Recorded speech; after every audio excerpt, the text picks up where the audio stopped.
Si ves que falta algo de tu joyero, no te alarmes. A nadie le interesa ya la bisutería de señora mayor. Las palabras de mi nuera se clavaron en mi pecho como dagas envenenadas. Yo siempre fui de aguantar en silencio, pero esa tarde no pude. Hoy, te voy a contar algo que nunca pensé que contaría. Y si tú, por un segundo, sientes que esto te suena familiar, solo te pido que dejes un like y te suscribas. Me va a ayudar a continuar desahogando. Son las 3 de la tarde en mi pequeña casa de la colonia Roma Norte, Ciudad de México. El sol se filtra por las cortinas de encaje que mi madre me enseñó a tejer hace 40 años. Estoy sentada en mi mecedora favorita, esa que compré cuando nació mi hijo Tomás, con el cojín bordado de girasoles que ya ha perdido casi todo su color amarillo. Mis manos, marcadas por las venas azules del tiempo, descansan sobre el regazo mientras observo por la ventana el ir y venir de la gente joven del barrio. Verónica, mi nuera, llega como cada martes, siempre con ese perfume francés que huele a jazmines caros, siempre con esos tacones que resuenan contra el mosaico de la entrada como pequeños martillos. Su cabello rubio perfectamente peinado contrasta con mis canas rebeldes que ya no me molesto en arreglar. Ella tiene 28 años, y esa seguridad que solo da el saber que eres joven y hermosa. Yo tengo 65, y la certeza de que ya nadie me ve realmente. Suegrita, me dice con esa sonrisa que nunca llega a sus ojos. Sus labios están pintados de un rosa coral perfecto, y cuando habla, noto que sus dientes son blancos como porcelana. ¿Podría cuidarme a Dieguito? Voy a dar una vuelta al mercado de pulgas de la Lagunilla. Dicen que hoy hay ofertas. Diego, mi nietecito de 9 meses, duerme en su carriola azul marino. Sus mejillas gorditas se mueven suavemente mientras respira. Es lo único puro y genuino que queda en mi vida desde que mi esposo nos abandonó hace 3 años. Cuando lo cargo, sus manitas pequeñas se aferran a mi blusa de algodón desteñida. Y por un momento siento que todavía sirvo para algo. Por supuesto, mija, le respondo como siempre. Jamás le he negado nada. Jamás le he puesto trabas. Aunque sus visitas siempre terminan con algo menos en mi casa. La licuadora que se prestó y nunca regresó. Los platos de talavera de mi abuela, que necesitaba para una cena. El rebozo de seda que le quedaba perfecto para una foto. Pero esta vez es diferente. Esta vez se detiene frente a la puerta de mi recámara. Sus ojos de color miel recorren mi cuarto con esa mirada calculadora que he aprendido a reconocer. Se fija en mi tocador de madera de cedro, el que mi padre me regaló cuando cumplí 15 años. Sobre él descansa mi joyero de terciopelo rojo, ese que ha guardado mis tesoros más preciados durante 45 años. Por cierto, suegrita, dice mientras se arregla el cabello en el espejo, si ve que falta algo de su joyero, no se alarme. A nadie le interesa ya la bisutería de señora mayor. Mejor que tenga un nuevo dueño, ¿no le parece? El aire se me escapa de los pulmones como si me hubieran golpeado el estómago. Mi corazón comienza a latir tan fuerte que estoy segura de que ella puede escucharlo. Mis manos empiezan a temblar imperceptiblemente. ¿Cómo dice? Susurro, rogando internamente haber escuchado mal. Ella se voltea hacia mí con esa sonrisa que ahora reconozco como cruel. Lo metí en mi bolsa. Voy a ver si en el mercado alguien me da unos pesos por esas cositas viejas. ¿O prefiere que se queden criando polvo toda la eternidad? Cada palabra es una puñalada. Ese joyero guarda más que alhajas baratas. Ahí está el anillo de compromiso que mi difunto esposo me dio en el parque de Chapultepec cuando teníamos 20 años. Bajo esa jacaranda que florece cada primavera, está el relicario donde guardo la única foto que me queda de mi padre, tomada antes de que se fuera a trabajar a Estados Unidos y nunca regresara. Están los aretes de perlas que me regaló mi madre el día de mi boda, los únicos que tenía y que vendió su máquina de coser para comprarme. Eso no es tuyo, Verónica. Son los recuerdos de toda mi vida. Las palabras salen de mi garganta como gritos desesperados. Me levanto de la mecedora tan rápido que el mundo me da vueltas. Su risa es cristalina y fría. Vida, por favor, doña Carmen, si lo único que le queda es esa mecedora donde se pasa el día viendo sus novelas de la tarde. Y se va, caminando hacia la puerta con Diego en brazos, como si acabara de comentar el clima. Sus tacones resuenan contra el piso. cada paso llevándose un pedazo de mi alma. La puerta se cierra con un golpe suave, pero para mí suena como el portazo de un ataúd. Me quedo ahí, parada en medio de mi sala, con mis pantuflas rosadas desgastadas y mi bata de casa con flores descoloridas. El silencio es ensordecedor. Solo se escucha el tic-tac del reloj de pared que mi madre me heredó, marcando los segundos de mi humillación. El olor a canela de las galletas que horneé en la mañana todavía flota en el aire, mezclándose con el aroma persistente de su perfume caro. Camino hacia mi recámara como sonámbula. Mis piernas se sienten de gelatina. Abro el joyero y confirmo lo que ya sabía. Está vacío. Solo quedan las marcas en el terciopelo rojo donde solían descansar mis tesoros. Pequeños huecos que parecen heridas abiertas. Ese día, algo dentro de mí se rompió para siempre. Esa noche no pude dormir. Me quedé despierta en mi cama, mirando el techo agrietado de mi recámara, recordando todo lo que había dado por mi familia, cada sacrificio, cada peso ahorrado, cada lágrima tragada en silencio. Y ahora me preguntaba, ¿valió la pena tanto amor no correspondido? El reloj marcaba las 3 de la madrugada cuando mi mente comenzó a desenterrar recuerdos que había enterrado bajo capas de resignación. Recordé cuando Tomás tenía 8 años y enfermó de neumonía. Yo trabajaba entonces limpiando oficinas en el centro de la ciudad. Salía de casa a las 5 de la mañana y regresaba a las 9 de la noche. Mi esposo, Roberto, ya había empezado a llegar tarde, oliendo a perfume ajeno y con excusas cada vez más elaboradas. Tomás necesitaba medicinas caras, nebulizaciones cada 4 horas, cuidados que yo no podía pagar. Vendí mi cadena de oro, la única joya de valor que tenía, para cubrir los gastos médicos. Roberto ni siquiera se enteró. Estaba demasiado ocupado trabajando horas extra con su secretaria. Durante 2 semanas dormí en una silla al lado de la cama de mi hijo, vigilando su respiración, midiendo su fiebre, alimentándolo con calditos de pollo que hacía con los huesos que me regalaba el carnicero de la esquina. Mis manos se agrietaron de tanto lavar ropa y trastes con agua fría.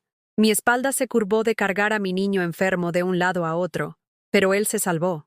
Y cuando Roberto llegó borracho la noche que Tomás finalmente pudo respirar sin dificultad, lo único que dijo fue, ¿ya se curó? Qué bueno, porque necesito que me planches la camisa azul para mañana. Jamás me preguntó cómo había pagado el tratamiento. Jamás notó que ya no llevaba mi cadena al cuello. Me levanté de la cama y caminé descalza hacia la cocina. El piso de mosaico estaba frío bajo mis pies. Prendí la lumbre debajo de la tetera y me preparé un té de manzanilla, como me había enseñado mi madre cuando los nervios me comían por dentro.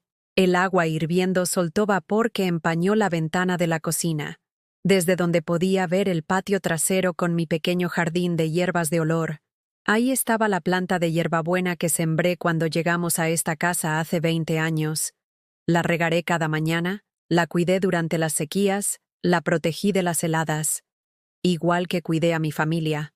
Y ahora, esa hierbabuena sigue floreciendo, verde y fragante, mientras yo me marchito sin que nadie lo note. Recordé el día que Roberto se fue. Llegó con 2 maletas, como si fuera de viaje de negocios, pero esta vez no regresó en una semana. Se paró en la puerta de la sala, con su traje gris bien planchado, el que yo le había planchado esa misma mañana, y me dijo, «Carmen, encontré a alguien más joven, alguien que me haga sentir vivo otra vez». 20 años de matrimonio resumidos en 2 frases crueles. Tomás tenía 18 años entonces. Estaba por entrar a la universidad. Yo tenía 45, y de repente me convertí en madre soltera sin haber pedido el divorcio. ¿Y Tomás?, le pregunté. ¿Y todos estos años? Roberto se encogió de hombros. Tomás ya es un hombre. Y estos años, bueno, ya no eran lo que solían ser. Se fue sin voltear atrás, dejándome con las deudas de la casa, los gastos de la universidad de nuestro hijo, y un corazón roto que nunca terminé de reparar. Pero seguí adelante. Conseguí un segundo trabajo vendiendo comida casera afuera de la estación del Metro Insurgentes. Preparaba tamales, quesadillas y aguas frescas desde las 4 de la madrugada. Mis manos se quemaron 1000 veces con el comal. Mis piernas se hincharon de estar parada 12 horas diarias. Mi voz se volvió ronca de gritar: «¡Lleve sus quesadillas calientitas!». Todo para que Tomás pudiera estudiar ingeniería en la UNAM, para que tuviera la educación que yo nunca tuve, para que no le faltara nada. Y lo logré. Se graduó con honores. Consiguió un buen trabajo en una empresa constructora. Se casó con Verónica, esa muchacha bonita que conoció en un café de Polanco. Yo estaba tan orgullosa cuando me la presentó. «Es perfecta para mí, mamá», me dijo con los ojos brillantes de enamorado. Verónica llegó a mi vida como una brisa fresca. Era educada, bien vestida, hablaba de lugares que yo solo había visto en la televisión. Al principio pensé que sería buena para Tomás, que lo ayudaría a crecer, pero poco a poco comencé a notar las señales. La primera vez que vino a comer a casa, movió la comida en el plato sin probarla realmente. «Está muy condimentada», dijo con una sonrisa falsa. «En mi casa comemos más internacional». Yo había pasado toda la mañana preparando mole poblano, el platillo favorito de Tomás desde niño. Había molido los chiles a mano, como me enseñó mi abuela, tostado las especias con paciencia, pero para ella era demasiado regional. La segunda señal fue cuando me pidió que no fuera a su boda vestida de negro. «Es que las fotos se van a ver muy solemnes, suegrita. ¿No tiene algo más alegre?». Yo solo tenía 2 vestidos decentes, uno negro para ocasiones especiales y uno azul marino para la iglesia. Tuve que pedirle dinero prestado a mi hermana para comprarme un vestido rosa que usé solo esa vez y que todavía cuelga en mi closet con la etiqueta puesta. Pero la señal más clara llegó después del nacimiento de Diego. Verónica tuvo una cesárea complicada y necesitaba ayuda con el bebé. «¿Podría venirse unos días a casa, suegrita?». «Solo hasta que me recupere». Me mudé temporalmente a su departamento en la Colonia del Valle. Ese lugar moderno con pisos de mármol y ventanas enormes que daban a un parque privado. Durante 6 semanas cuidé a Diego día y noche. Le cambiaba pañales, le preparaba biberones, lo paseaba cuando lloraba de cólicos. Dormía en el sofá de la sala para estar cerca cuando despertara en las madrugadas. Cocinaba, limpiaba, lavaba ropa. Era como ser sirvienta, niñera y cocinera al mismo tiempo, pero sin sueldo. Verónica se la pasaba en la cama viendo series en su iPad o hablando por teléfono con sus amigas. «Ay, no sabes qué suerte tengo», la escuché decir una vez. «Mi suegra me hace todo. Es como tener servicio gratis». Servicio gratis. Esas palabras se me quedaron grabadas como hierros candentes. Cuando finalmente regresé a mi casa, Tomás me agradeció con una palmadita en el hombro. «Gracias, mamá. Fuiste de gran ayuda». Como si hubiera hecho un favorcito de nada. Como si no hubiera dejado mi propia vida en pausa para salvar la suya. Y desde entonces, las peticiones no pararon. Que si podía cuidar a Diego los fines de semana porque tenían compromisos sociales. Que si podía prestarles dinero para las vacaciones en Cancún, porque se les había ido la mano con los gastos de la casa nueva. Que si podía guardarles muebles en mi patio, porque el departamento se les había quedado chico. Siempre decía que sí. Siempre encontraba la manera, porque era mi hijo, mi nieto, mi familia. Y uno no le niega nada a la familia. Pero ahora, sentada en mi cocina a las 4 de la mañana, bebiendo té de manzanilla y mirando mi reflejo en la ventana empañada, me preguntaba, ¿cuándo fue que dejé de ser Carmen para convertirme solo en la mamá de Tomás? ¿Cuándo permití que mi identidad se borrara hasta quedar solo como la señora que siempre está disponible, que siempre tiene tiempo, que siempre puede resolver los problemas de otros?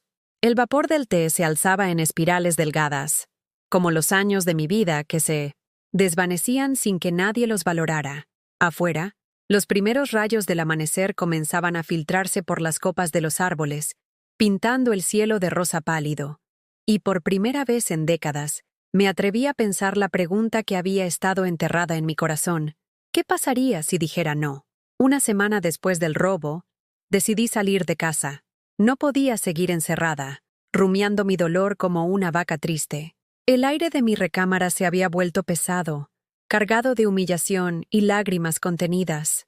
Necesitaba caminar, respirar, fingir que todavía era una persona normal, con una vida normal. Me puse mi mejor vestido, el azul marino con florecitas blancas que compré en el tianguis de los martes, y mis zapatos negros de piso, esos que no me lastiman los pies aunque camine mucho. Me arreglé el cabello con la peineta de carey que fue de mi abuela, y por primera vez en días me puse un poco de lápiz labial. Rosa pálido, discreto. Mi madre siempre decía que una señora decente nunca sale a la calle sin pintar los labios. Tomé el metro en la estación Insurgentes, esa que conozco como la palma de mi mano, después de tantos años vendiendo quesadillas ahí. El vagón iba lleno de gente que se dirigía al centro a trabajar o a hacer compras. Jóvenes con audífonos pegados a las orejas, señoras cargando bolsas del mercado, niños que se agarraban de las barras con sus manitas pequeñas. Vida normal, vida que seguía su curso mientras la mía se desmoronaba en silencio. No tenía un destino fijo, solo quería caminar por las calles del centro, perderme entre la multitud, ser una más entre los miles de personas que transitaban por ahí cada día. Pero mis pies, como si tuvieran voluntad propia, me llevaron hacia el mercado de la Lagunilla. Siempre me había gustado ese lugar. Tiene algo mágico, como si el tiempo se hubiera detenido entre sus pasillos estrechos y sus puestos abarrotados de tesoros olvidados. Antigüedades, libros viejos, discos de vinilo, ropa vintage, objetos que alguna vez fueron importantes para alguien y ahora esperaban pacientemente encontrar un nuevo hogar. Caminé despacio entre los vendedores que pregonaban sus mercancías. Lleve su antigüedad. Barato, barato. Libros, revistas, cómics antiguos. El olor a madera vieja y papel amarillento se mezclaba con el aroma del café que vendían en los pequeños puestos de comida dispersos por todo el mercado. Fue entonces cuando la vi. Al principio pensé que estaba alucinando, que el dolor me había trastornado tanto que ahora veía cosas que no existían, pero no. Ahí estaba, en una vitrina polvorienta del puesto de don Aurelio, un hombre mayor que vendía antigüedades desde hace más de 20 años. Mi joyero. Mi corazón se detuvo por un segundo completo. Luego comenzó a latir tan fuerte que estuve segura de que todos en el mercado podrían escucharlo. Mis piernas se volvieron de gelatina y tuve que agarrarme del mostrador para no caerme. Ahí estaba, con un cartelito escrito a mano con plumón rojo. Joyero antiguo. Liquidación. 300 pesos. 300 pesos. El precio de 2 días de mi pensión. El valor que le daban a 45 años de mi historia. Me acerqué más, con las manos temblando como hojas en el viento. A través del cristal pude ver mis tesoros, uno por uno, acomodados con descuido sobre el terciopelo rojo descolorido. El anillo de compromiso que Roberto me dio bajo la jacaranda del parque de Chapultepec, cuando todavía me susurraba que yo era la mujer más hermosa del mundo. Los aretes de perlas que mi madre se quitó de sus propias orejas el día de mi boda, diciéndome, para que siempre recuerdes que eres mi niña bonita. El relicario con la foto de mi padre, tan joven, con su bigote recortado y su sonrisa de conquistador, antes de que la nostalgia lo matara en un cuarto de hotel en Chicago. La cadenita con la Virgen de Guadalupe que me regaló mi comadre Rosa cuando nació Tomás. El broche con forma de mariposa que usé en el bautizo de mi hijo, sintiendo por primera vez en mi vida que era verdaderamente feliz. Los anillos baratos pero queridos que fui coleccionando a través de los años, cada uno con su historia, con su momento especial. Todo estaba ahí, expuesto, humillado, reducido a mercancía de segunda mano. ¿Le interesa algo, señora? La voz de don Aurelio me sobresaltó. Era un hombre de unos 70 años, con bigote canoso y ojos bondadosos detrás de unos lentes de pasta gruesa. Lo conocía de vista. Había comprado libros usados en su puesto algunas veces. Ese joyero, susurré, señalando con un dedo tembloroso. ¿De dónde lo sacó? Don Aurelio se acercó y limpió el cristal con un trapo. Ah, esa pieza. Me la trajo una güerita muy elegante hace unos días. Dijo que era herencia de su suegra, que ya no lo necesitaba.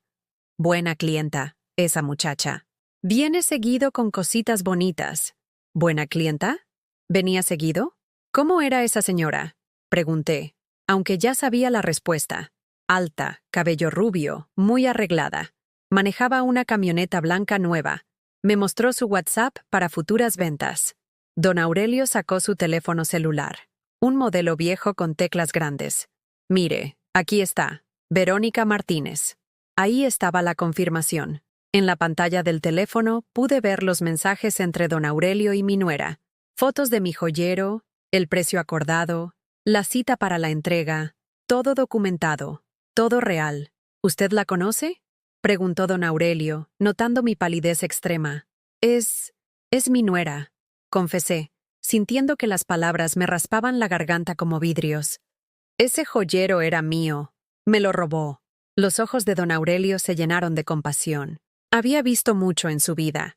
Seguramente había sido testigo de miles de pequeñas tragedias humanas que llegaban a su puesto convertidas en objetos en venta.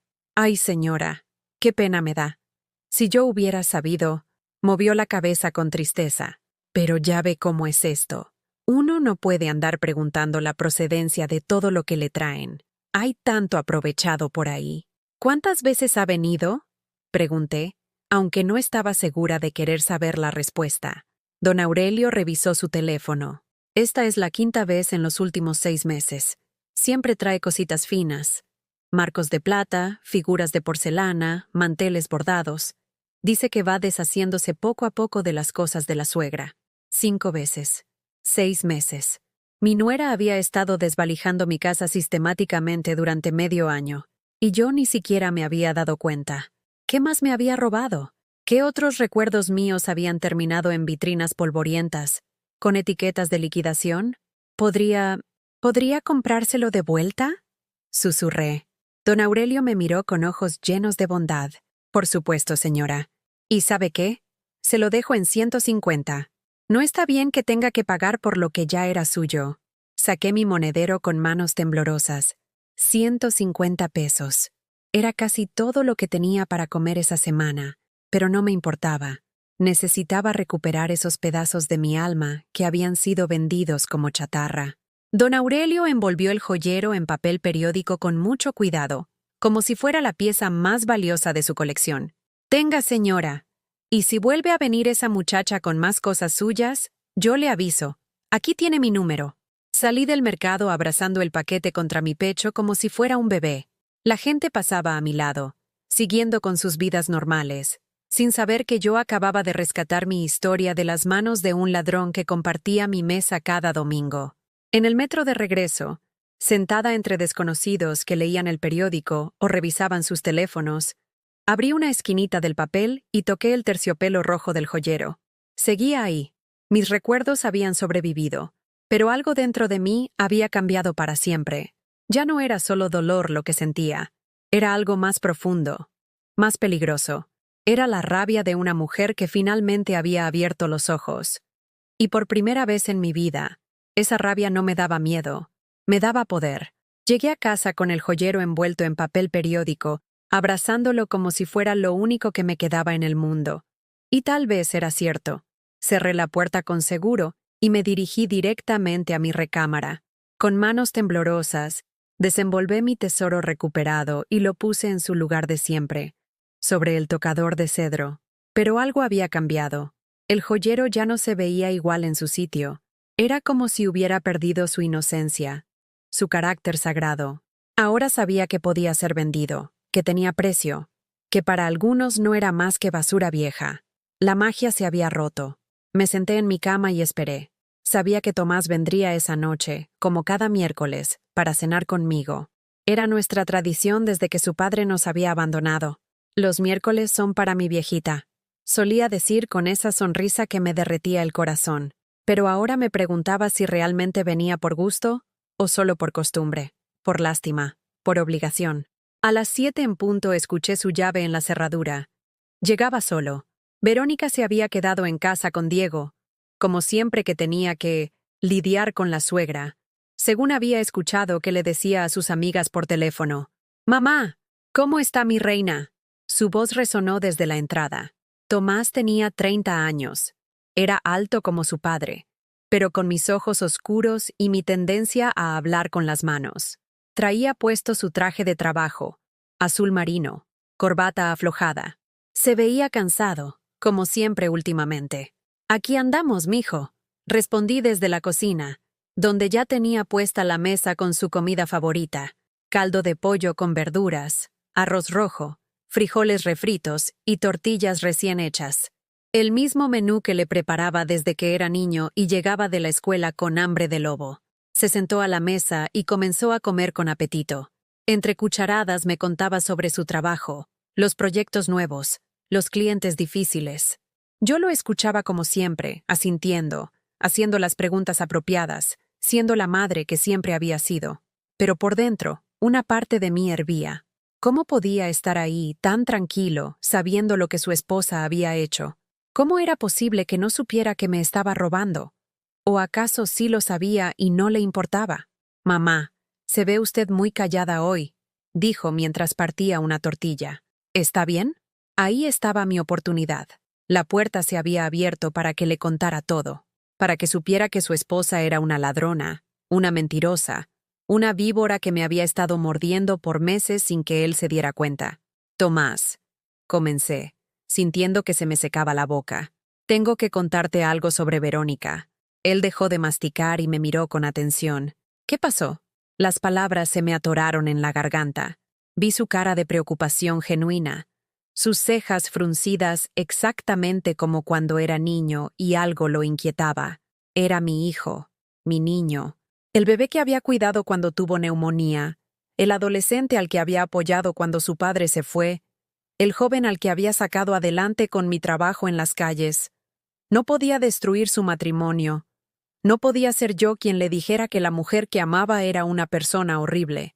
No podía cargar con esa responsabilidad. Nada importante, mentí, tragándome las palabras como si fueran piedras. Solo que a veces siento que no le caigo bien. Tomás suspiró y tomó mi mano entre las suyas. Sus manos eran grandes, callosas del trabajo, pero suaves cuando me tocaba. Mamá, Vero la quiere mucho. Solo que es muy tímida, ¿sabe? Le cuesta trabajo expresar sus sentimientos. ¿Tímida? ¿La mujer que me había robado mis recuerdos más preciados con la frialdad de un carnicero? ¿La que se reía de mí mientras me despojaba de mi dignidad? Además, continuó, usted sabe que las mujeres jóvenes a veces sienten que las suegras las juzgan. Dale tiempo. Ya verá que todo va a mejorar. Que yo la juzgaba a ella, como si el problema fuera mío, como si mi desconfianza fuera producto de celos o maldad, no de haber descubierto que era una criminal. Sí, mijo. Seguro tienes razón, dije, forzando una sonrisa que me dolió en los músculos de la cara. El resto de la cena transcurrió normal. Tomás me contó que estaban pensando en mudarse a una casa más grande, con jardín para que Diego juegue. Una casa como la que usted siempre quiso, ¿se acuerda? Por supuesto que me acordaba. Habíamos visto casas con jardín cuando él era niño. Habíamos soñado juntos con tener un lugar más grande, con espacio para sembrar flores y verduras, pero nunca alcanzó el dinero. ¿Y cómo van a pagarla?, pregunté, aunque sospechaba la respuesta. Bueno, es que... Tomás se removió incómodo en su silla. Necesitaríamos un poco de ayuda con el enganche. No mucha, solo como 50,000 pesos. Y pensamos, pues que tal vez usted podría... 50,000 pesos. Dinero que yo no tenía, que nunca había tenido. Dinero que él sabía perfectamente que yo no podía darle, pero que me pedía de todas formas, porque siempre había sido la madre que encontraba la manera de resolver todo. Hijo, usted sabe que mi pensión apenas me alcanza para vivir, dije suavemente. Ya sé, ma, pero es que Vero dijo que tal vez usted podría vender algunas cositas que ya no usa, como su joyero, por ejemplo. Dice que esas cosas viejas ahora valen mucho dinero. Se me congeló la sangre en las venas. Ahí estaba. Verónica no solo me había robado, sino que había convencido a mi propio hijo de que debía vender voluntariamente lo poco que me quedaba para financiar su nueva vida de lujos. Mi joyero no está en venta, dije, tratando de mantener la voz firme. Ay, mamá, no sea tan sentimental. Son solo cosas. Lo importante es la familia, ¿no?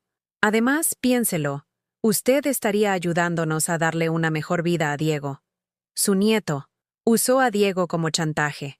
Mi propio hijo usó a mi nieto para manipularme emocionalmente. exactamente como lo había hecho su esposa. Y lo peor era que ni siquiera parecía darse cuenta de lo cruel que sonaba. Voy a pensarlo, mentí otra vez, porque no tenía fuerzas para más confrontación. Tomás se fue esa noche con un beso en la frente y la promesa de que regresaría el siguiente miércoles. Piénselo bien, ma. Es por el futuro de la familia. Me quedé sola en mi cocina, viendo los platos sucios que él había dejado, las migas de pan en el mantel, la servilleta arrugada. Por primera vez en 30 años, no recogí inmediatamente. Me quedé ahí sentada, en la penumbra, sintiendo el peso aplastante de mi soledad. Mis padres habían muerto. Mi esposo se había largado con otra. Mi único hijo estaba casado con una ladrona y me pedía que vendiera mis recuerdos para financiar su nueva casa. ¿Qué me quedaba? ¿Para qué había luchado tanto? Caminé hacia mi recámara y me paré frente al espejo del tocador. La mujer que me devolvía la mirada tenía 65 años, ojeras profundas, el cabello completamente canoso, arrugas que contaban la historia de cada preocupación, cada desvelo, cada sacrificio hecho por otros. ¿Cuándo había dejado de importar mi propia felicidad? ¿Cuándo había aceptado que mi papel en la vida era solo dar, dar y dar, sin recibir nunca nada a cambio, excepto migajas de afecto y peticiones disfrazadas de amor? Abrí el joyero que acababa de rescatar del mercado. Ahí estaban mis tesoros, devueltos a su lugar, pero ya sin su magia original. Los toqué uno por uno, recordando las historias que guardaban, las emociones que representaban. Y por primera vez en décadas, me hice una pregunta que cambiaría todo. ¿Y si dejaba de ser la madre abnegada que siempre decía que sí? ¿Y si por una vez en mi vida me ponía a mí misma primero? La idea me dio tanto miedo como emoción. Era peligrosa, era revolucionaria, era imposible. O tal vez no. El viernes por la mañana, mi teléfono sonó a las 6:30. Era Verónica, por supuesto. Su voz sonaba particularmente melosa, como cuando necesitaba algo importante. Buenos días, suegrita. ¿Cómo amaneció? Ojalá bien, porque necesito pedirle un favorcito. Favorcito. Como si robarme durante meses fuera un favorcito también. Resulta que se me olvidó completamente que hoy tengo cita con el ginecólogo y luego con mi mamá para ir de compras. ¿Podría cuidarme a Diego? Solo serían unas horitas, se lo prometo. Horitas que siempre se convertían en todo el día. Ginecólogo que siempre incluía una comidita rápida con las amigas después. Compras con la mamá que terminaban en spa, manicure y no regresaba hasta las 10 de la noche. No puedo, dije. Hubo un silencio del otro lado de la línea, como si las palabras no hubieran llegado correctamente a sus oídos. ¿Cómo dice, suegrita? Que no puedo cuidar a Diego hoy. Tengo compromisos. Era mentira. No tenía compromisos. Mi día iba a consistir en regar las plantas, ver mis telenovelas de la tarde y tal vez tejer un poco. Pero por primera vez en mi vida, mis planes, por insignificantes que fueran, iban a ser más importantes que las necesidades de alguien más. ¿Compromisos? ¿Usted? La incredulidad en su voz era casi cómica. ¿Qué tipo de compromisos puede tener?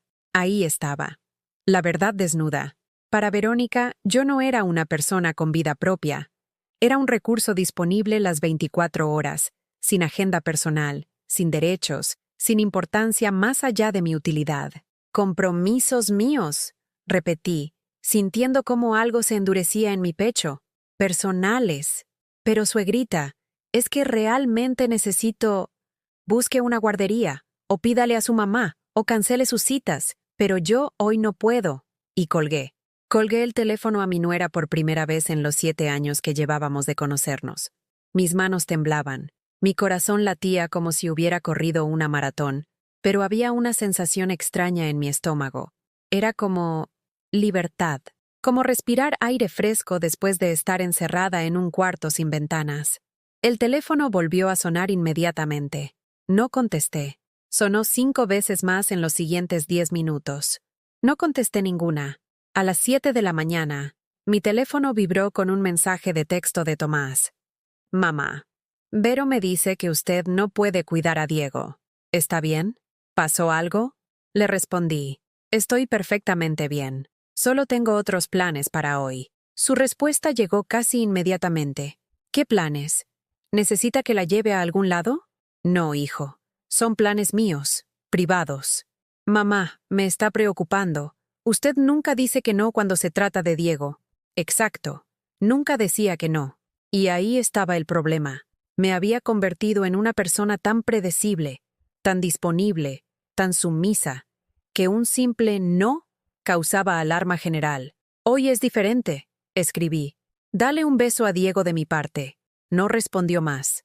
Me preparé mi desayuno favorito, ese que nunca me hacía cuando venían visitas porque a nadie más le gustaba. Huevos rancheros con salsa bien picante, frijoles refritos, café negro cargado y una tortilla de maíz tostada hasta quedar crujiente. Lo comí despacio, saboreando cada bocado, sin prisa por terminar para lavar los platos de alguien más. Después me senté en mi mecedora con una taza de té de hierbabuena que corté de mi jardín, y por primera vez en años, no tenía nada que hacer para nadie más. Era una sensación extraña, casi culpable, pero también deliciosa. El teléfono siguió sonando durante toda la mañana. A las 9 era Verónica otra vez. A las 10, mi cuñada Patricia, que seguramente había sido reclutada como refuerzo. A las 11, otra vez Tomás. No contesté ninguna llamada. Alrededor del mediodía, escuché el sonido inconfundible de la camioneta blanca de Verónica, estacionándose frente a mi casa. Por la ventana la vi bajar con Diego en brazos, caminando hacia mi puerta con esa determinación que usaba cuando las cosas no salían como ella quería. Tocó el timbre. Una vez, 2 veces, 3 veces seguidas, con impaciencia. Suegrita, sé que está ahí. Vi su sombra en la ventana. Me quedé inmóvil en mi mecedora. Diego estaba llorando. Podía escucharlo desde adentro, ese llantito que siempre me rompía el corazón y me hacía correr a consolarlo. Pero esta vez no me moví.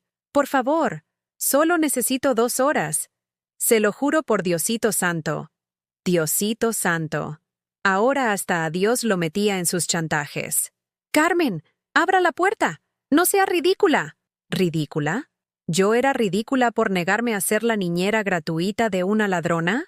Los golpes en la puerta se volvieron más fuertes. Diego lloraba más fuerte también. Pero por primera vez en mi vida, el llanto de mi nieto no iba a manipular mis decisiones. Lo amaba con toda el alma, pero no iba a seguir siendo el instrumento que usaran para controlarme. Después de media hora, se fue. La escuché maldeciéndome en voz baja mientras caminaba de regreso a su camioneta. Pinche vieja egoísta. Ahora va a ver, egoísta. Después de 7 años de cuidados gratuitos, de comidas pagadas con mi pensión, de regalos comprados con el dinero que necesitaba para mis medicinas, de noches enteras desvelándome cuando Diego tenía fiebre, ahora resultaba que yo era la egoísta. Esa tarde, por primera vez en meses, vi mis telenovelas completas, Mi corazón es tuyo y Amor eterno, mis programas favoritos que siempre tenía que pausar para atender las necesidades de alguien más. Me hice palomitas en la estufa, como cuando era joven y me divertían las cosas simples. Fue extraño estar sola en mi casa, con mis programas, comiendo mis palomitas, sin tener que preocuparme por cambiar pañales o preparar biberones, o limpiar el desastre que siempre quedaba después de las visitas de Diego. No me malentiendan, extrañé a mi nieto, pero no extrañé ser tratada como empleada doméstica gratuita. Al atardecer, mientras regaba mis plantas de hierbabuena y romero, me di cuenta de algo importante.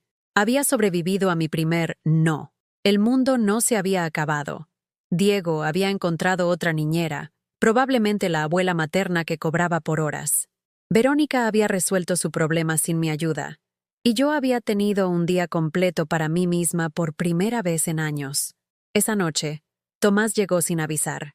Traía cara de preocupación y esa expresión que ponía cuando era niño y había hecho algo malo. «Mamá, necesitamos hablar». Se sentó en el sofá de la sala, el mismo donde lo había cuidado cuando tenía gripe, donde había hecho sus tareas de la primaria, donde había llorado cuando su papá se fue. Ahora era un hombre adulto, pero en ese momento parecía otra vez mi niño confundido. ¿Qué le pasó hoy? Vero dice que se portó muy grosera con ella. No me porté grosera. Solo le dije que no podía cuidar a Diego. Pero mamá, usted nunca dice que no, especialmente cuando se trata de su nieto. Pues hoy dije que no. Y va a haber más días en que diga que no. Tomás me miró como si fuera una desconocida. ¿Se siente bien? ¿No estará enferma?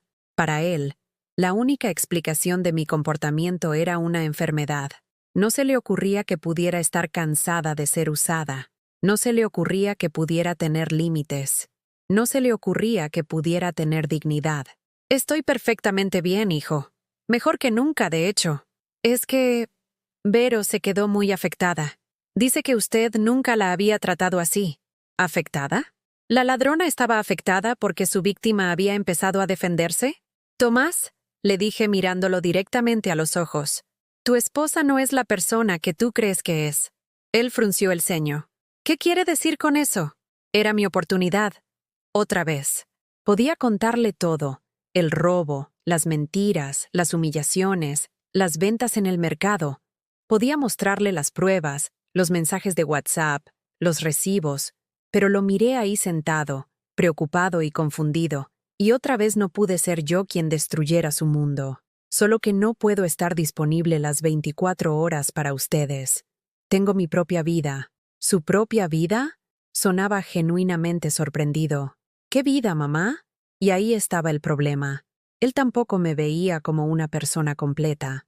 Para él, igual que para su esposa, yo era solo la mamá de Tomás, sin identidad propia, sin deseos propios, sin derecho a tener una vida más allá de servirlos.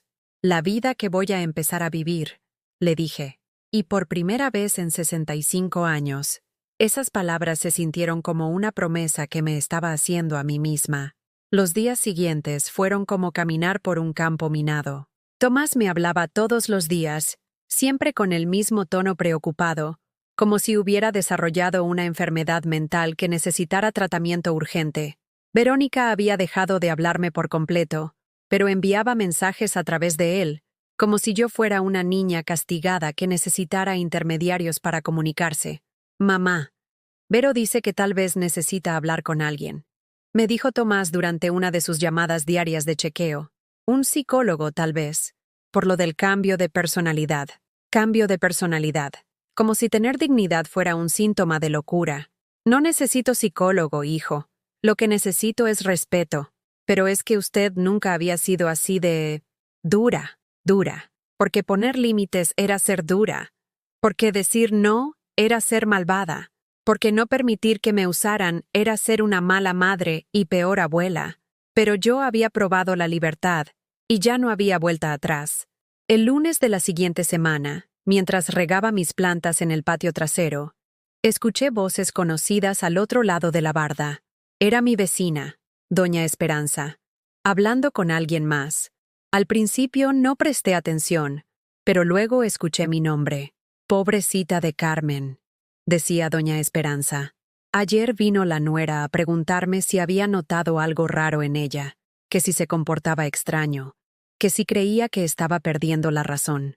La voz que le respondía era de doña Rosa, otra vecina del barrio. ¿En serio?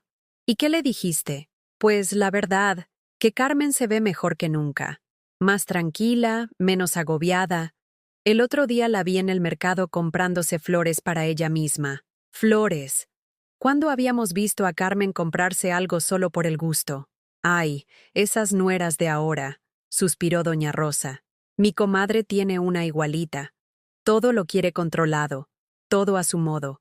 Y si la suegra no se deja, entonces ya está loca. Verónica había estado haciendo campaña en el barrio, tratando de convencer a mis vecinas de que yo estaba perdiendo la cordura, pero había elegido mal a sus confidentes. Las señoras de mi generación reconocían el abuso cuando lo veían, especialmente el abuso disfrazado de preocupación familiar. Esa tarde tomé una decisión que cambió todo.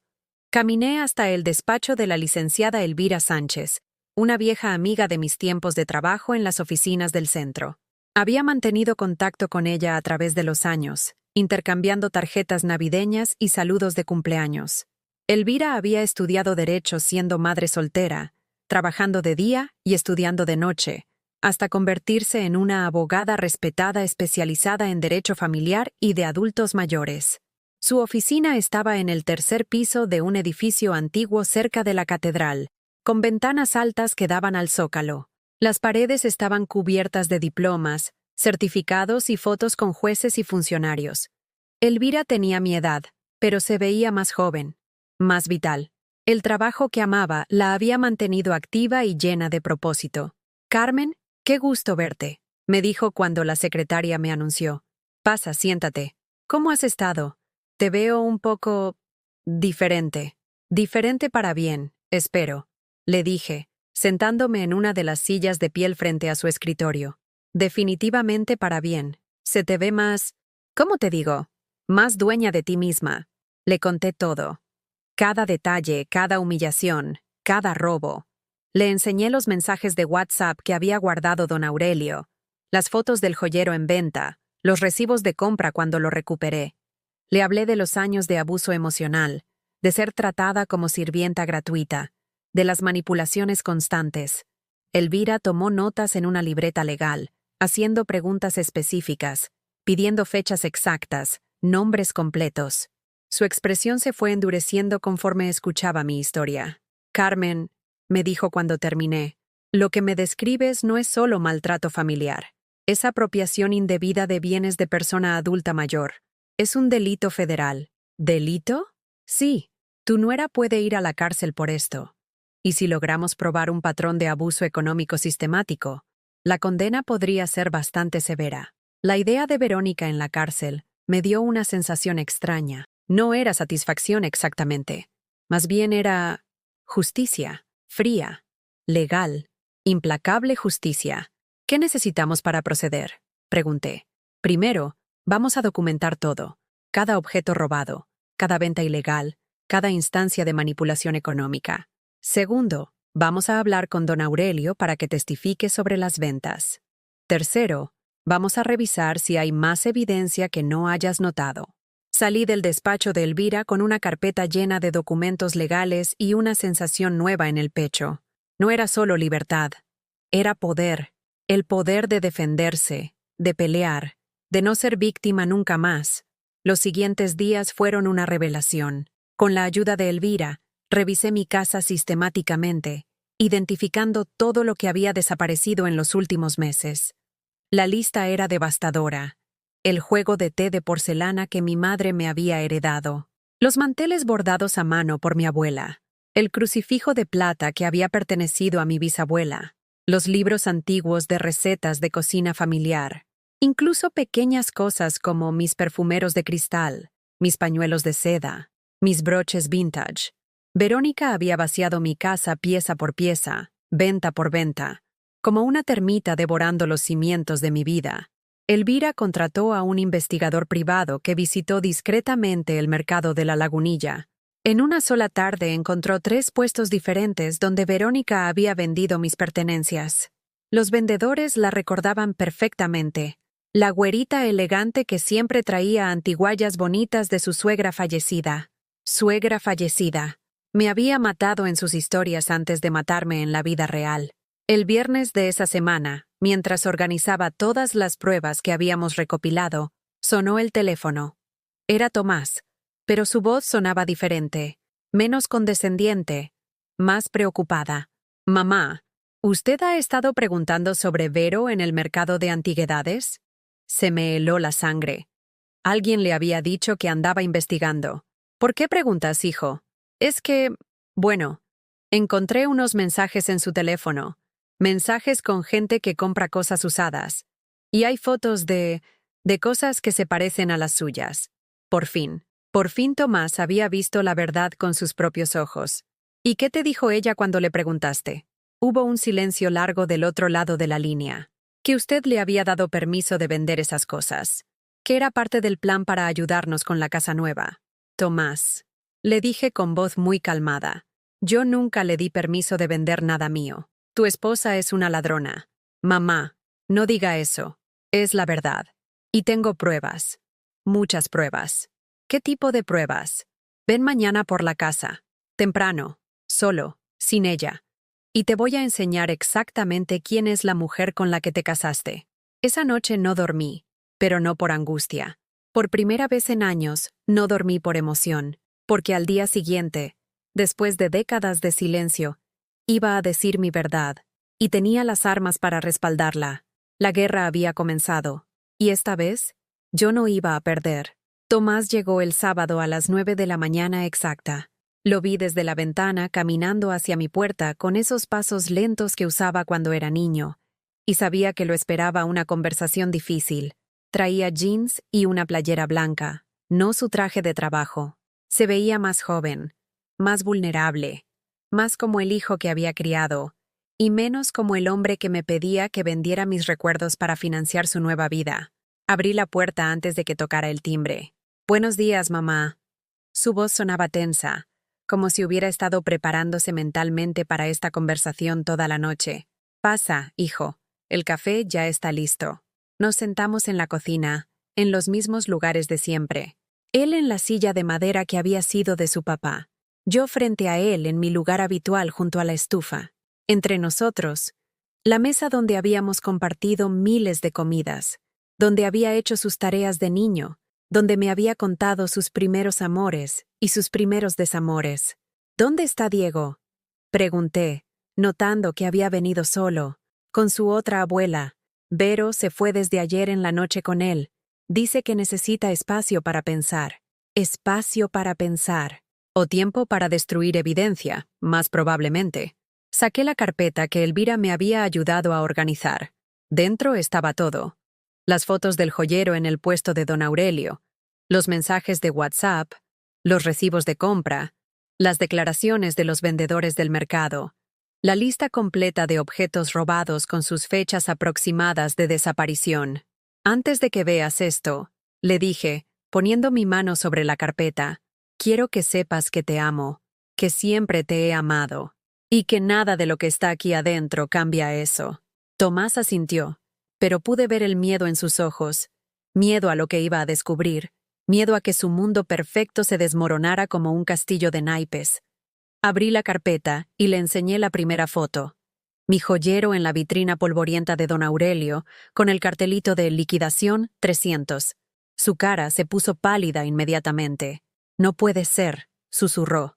«Es tu esposa vendiendo los recuerdos de mi vida, hijo. Mira la fecha. Mira el mensaje». Le enseñé el WhatsApp de Verónica con don Aurelio. «Hola, soy la güerita que le vendió el joyero la semana pasada. Tengo más cositas de mi suegra fallecida. ¿Le interesan?» Suegra fallecida. Las palabras se clavaron en Tomás como dagas. Pude ver el momento exacto en que entendió la magnitud de la traición. Pero ella me dijo que usted le había dado permiso.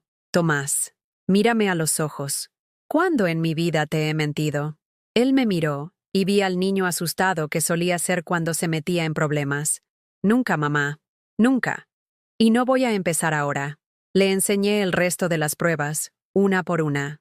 Los mensajes donde Verónica se describía como vendiendo herencias familiares. Las fotos de mis manteles bordados, mis perfumeros de cristal, mis libros de recetas, todo con precios ridículos. Todo vendido como antigüedades sin valor sentimental. Con cada imagen, Tomás se encogía más en su silla. Sus manos temblaban cuando sostenía las fotos. Había lágrimas en sus ojos, pero no las lágrimas de tristeza. Eran lágrimas de humillación, de vergüenza, de rabia. «¿Desde cuándo?», preguntó con voz ronca. «Según los mensajes, desde hace más de 6 meses. Sistemáticamente, cada vez que venía a visitarme, cada vez que cuidaba a Diego, aprovechaba para llevarse algo. Dios mío». Se pasó las manos por el cabello, un gesto nervioso que había tenido desde niño. «¿Cuánto dinero?». Según mis cálculos y los precios que encontré, más de 15,000 pesos. 15,000 pesos de mis recuerdos vendidos como chatarra. Tomás se levantó de golpe, caminando hacia la ventana. Se quedó ahí de espaldas a mí, los hombros tensos, las manos apretadas en puños. «No puedo creerlo», murmuró. 5 años de matrimonio. 5 años viviendo con una ladrona. Terminé la frase por él. Una ladrona muy elegante, muy educada, pero ladrona al fin y al cabo. Se volteó hacia mí y en su cara había algo que no había visto en años. Respeto. Respeto por mí, por mi dolor, por mi verdad. ¿Por qué no me dijiste antes? Porque eres mi hijo. Porque la amabas. Porque no quería ser yo quien destruyera tu matrimonio. ¿Destruir mi matrimonio? Su voz se elevó. Ella lo destruyó. Ella destruyó todo. Tomás. No, mamá, no me defienda. Yo también soy culpable. Se acercó a la mesa, golpeándola con las palmas abiertas. ¿Cuántas veces le pedí que vendiera sus cosas? ¿Cuántas veces la traté como si fuera una carga? ¿Cuántas veces creí sus mentiras antes que a mi propia madre? Verlo así, destrozado pero finalmente viendo la verdad, me partió el corazón. No había triunfo en tener la razón. Solo había dolor por el hijo que había perdido el rumbo y apenas ahora lo estaba encontrando. Hijo, ven acá. Se acercó como el niño que había sido, y lo abracé como no lo había abrazado en años. Lloró en mi hombro, sollozos profundos que salían desde lo más hondo de su alma herida. Perdón, mamá. Perdón, perdón, perdón. Ya, mijo. Ya pasó. No, no ha pasado. Esto apenas está comenzando. Se separó de mí, secándose los ojos. ¿Qué vamos a hacer? Le conté sobre Elvira, sobre el investigador privado, sobre las opciones legales que teníamos. Su expresión se endureció con cada detalle. Tiene que pagar por esto, dijo con una determinación que no había escuchado en su voz desde que era adolescente. Tiene que pagar por cada peso robado, por cada lágrima que le hizo derramar, por cada humillación. ¿Y Diego? Su cara se suavizó al mencionar a su hijo. Diego va a estar bien. Va a crecer sabiendo que su abuela es una mujer valiente que se defendió cuando fue necesario. Y va a aprender que en esta familia, las acciones tienen consecuencias. Pasamos el resto de la mañana planeando. Tomás llamó a Elvira directamente, presentándose como mi hijo y ofreciendo su testimonio completo sobre todo lo que había observado sin entender. Resultó que había más evidencia de la que yo había imaginado. Conversaciones donde Verónica mencionaba las cosas viejas de la suegra, comentarios despectivos sobre mis pertenencias que él había ignorado, incluso fotos en su teléfono donde aparecían mis objetos antes de desaparecer. Voy a divorciarme, dijo cuando colgó el teléfono con la abogada. Tomás, no tienes que... Sí tengo que. No puedo seguir casado con alguien que robó a mi madre. No puedo criar a mi hijo con alguien así. Al mediodía llegó Elvira a la casa. Había trabajado sábados antes cuando los casos lo requerían, y definitivamente este caso lo requería. Trajo más documentos, más pruebas, más opciones legales. Con todo lo que tenemos, dijo después de revisar la nueva evidencia que Tomás había aportado, podemos proceder tanto civil como penalmente. Verónica enfrentará cargos por robo agravado, abuso de adulto mayor y apropiación indebida. Si se declara culpable, podría salir con libertad condicional. Si va a juicio y la encontramos culpable, podría ser hasta 5 años de prisión. ¿Y la restitución? Preguntó Tomás. Total. Tiene que devolver todo lo robado, o su equivalente en dinero, más daños y perjuicios, más los costos legales. Esa tarde, mientras Elvira preparaba los documentos legales, Tomás y yo nos quedamos solos en la cocina otra vez, pero todo era diferente ahora. Él ya no era el hombre que me pedía sacrificios. Yo ya no era la madre que los hacía sin chistar. Éramos 2 adultos planeando juntos cómo hacer justicia. Mamá, me dijo antes de irse, quiero que sepa algo. Usted es la mujer más fuerte que conozco, y me dio pena darme cuenta tan tarde. Por primera vez en meses, esas lágrimas en mis ojos eran de felicidad. Mi hijo había vuelto a casa.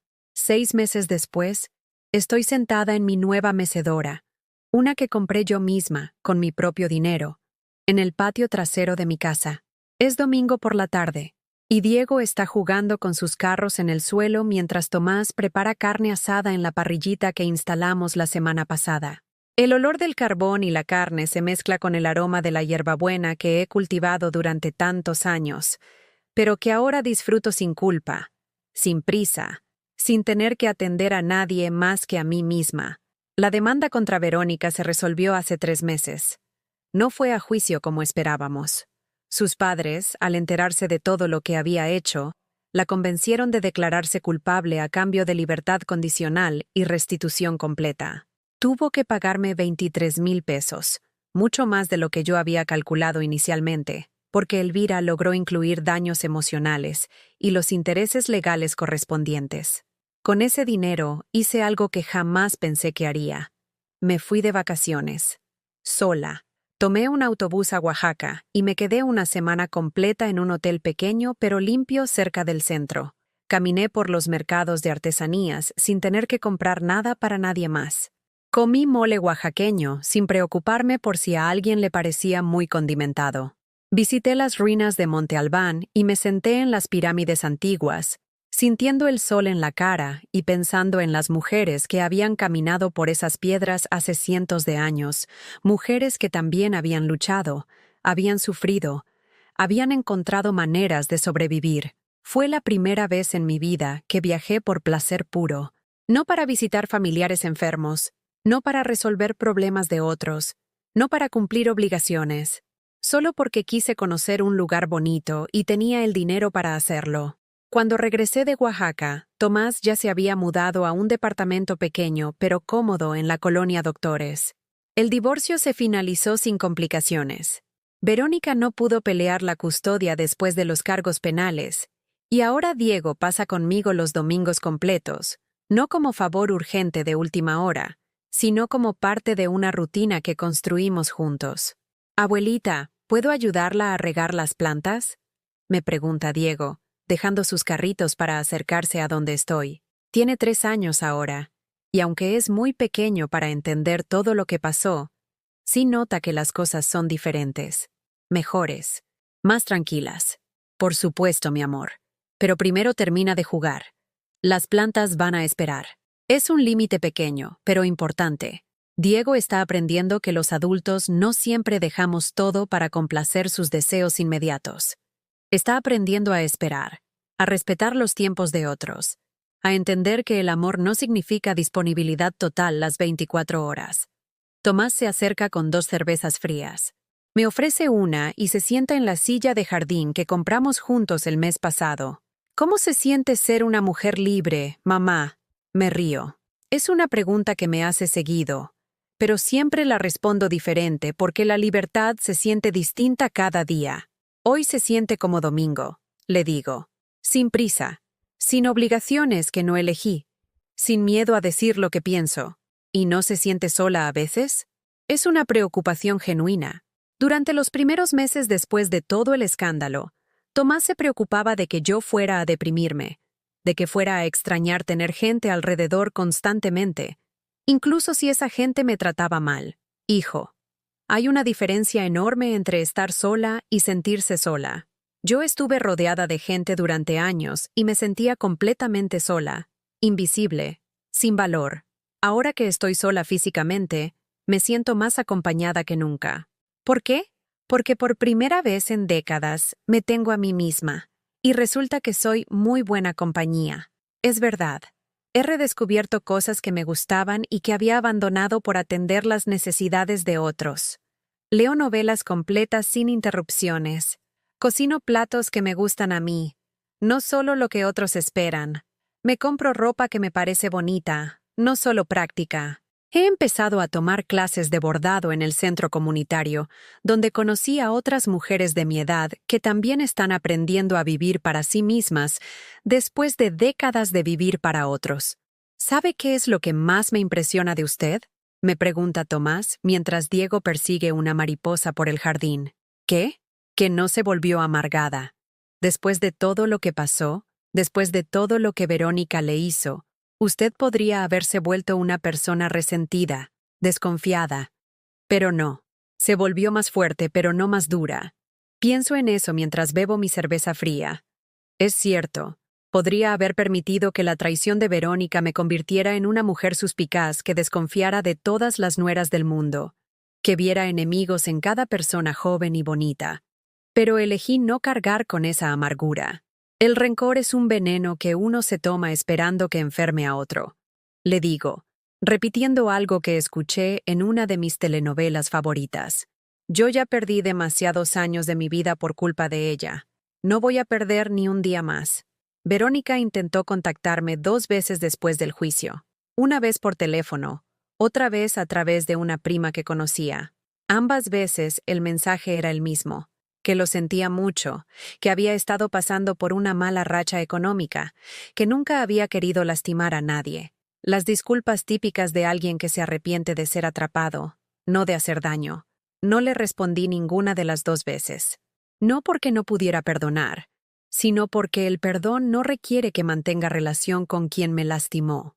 Perdoné a Verónica por mi propia paz mental, pero eso no significa que tenga que darle oportunidades de lastimarme otra vez. Abuelita, ¿ya podemos regar las plantas? Diego regresa corriendo, sudado y sonriente. Claro que sí, mi amor. Nos levantamos y caminamos hacia mi pequeño jardín. Diego carga su regaderita de plástico amarillo, que compramos especialmente para él, y yo llevo la mía de metal, la que he usado durante años, pero que ahora se siente diferente en mis manos. Más liviana, tal vez, porque ya no cargo el peso de la obligación no elegida. Mientras regamos juntos, Diego me hace preguntas sobre las plantas, sobre por qué algunas necesitan más agua que otras, sobre cuándo van a crecer las flores nuevas que sembramos. Le explico con paciencia, disfrutando de su curiosidad genuina, de sus observaciones sorprendentes para su edad. Las plantas son como las personas, le digo mientras regamos los geranios rojos que planté después de regresar de Oaxaca. Necesitan cuidado, pero también necesitan espacio. Si las riegas demasiado, se ahogan. Si no las riegas, se secan. El secreto está en encontrar el equilibrio. Diego asiente solemnemente, como si fuera la información más importante del mundo. Cuando terminamos de regar, nos sentamos los tres a la mesa del patio a comer la carne asada que Tomás preparó. Es una escena sencilla, cotidiana, sin drama ni tensión. Solo una abuela, su hijo y su nieto, compartiendo una comida dominical en paz. Pero para mí es extraordinaria, porque es la primera vez en años que una comida familiar no incluye manipulación, chantajes emocionales o peticiones disfrazadas de conversación casual. Mamá, dice Tomás mientras corta un pedazo de carne para Diego, ¿alguna vez se imaginó que su vida iba a cambiar tanto? No, admito. Durante muchos años pensé que ya estaba viviendo la vida que me había tocado, que no había alternativas, que no tenía opciones. Pensé que mi papel era solo dar, solo servir, solo aguantar. ¿Y qué la hizo cambiar de opinión? El dolor, digo sin dudarlo. Llegó un momento en que el dolor de seguir igual se volvió más grande que el miedo de cambiar. Y cuando ese momento llega, no hay vuelta atrás. El sol está empezando a ponerse, pintando el cielo de colores naranjas y rosados. Diego se ha quedado dormido en la hamaca que colgamos entre los 2 árboles del patio. Tomás y yo recogemos los platos en silencio, trabajando juntos como el equipo que siempre fuimos antes de que las complicaciones de la vida adulta nos alejaran. ¿Sabe qué es lo que más le agradezco? Me dice Tomás mientras secamos los trastes. ¿Qué, hijo? Que me enseñara que nunca es demasiado tarde para defenderse. Que me mostrara lo que significa tener dignidad. Diego va a crecer viendo eso. Va a saber que las personas mayores merecen respeto, no lástima. Esa noche, después de que Tomás y Diego se fueron a su casa, me quedé sola en mi cocina con una taza de té de manzanilla. La casa estaba en silencio, pero no era el silencio pesado y triste de antes. Era un silencio lleno de posibilidades, de libertad, de opciones que yo misma había elegido. Abrí mi joyero, el que rescaté del mercado hace tantos meses, y toqué cada pieza otra vez. Pero ahora no me provocaban nostalgia o tristeza. Me recordaban mi fortaleza, mi capacidad de recuperar lo que era mío, mi valor para pelear cuando fue necesario. Si tú que me estás escuchando reconoces algo de tu propia historia en la mía, quiero que sepas esto. Nunca es demasiado tarde para decir no. Nunca es demasiado tarde para poner límites. Nunca es demasiado tarde para vivir tu propia vida en lugar de ser solo un personaje secundario en la vida de otros. ¿Has vivido algo parecido? ¿Conoces a alguien que esté pasando por una situación así? Cuéntame en los comentarios. Y si esta historia te llegó al corazón, deja tu like y suscríbete al canal para que este mensaje llegue a alguien más que necesite escucharlo. porque a veces una historia puede ser el empujón que alguien necesita para cambiar su vida, como cambió la mía.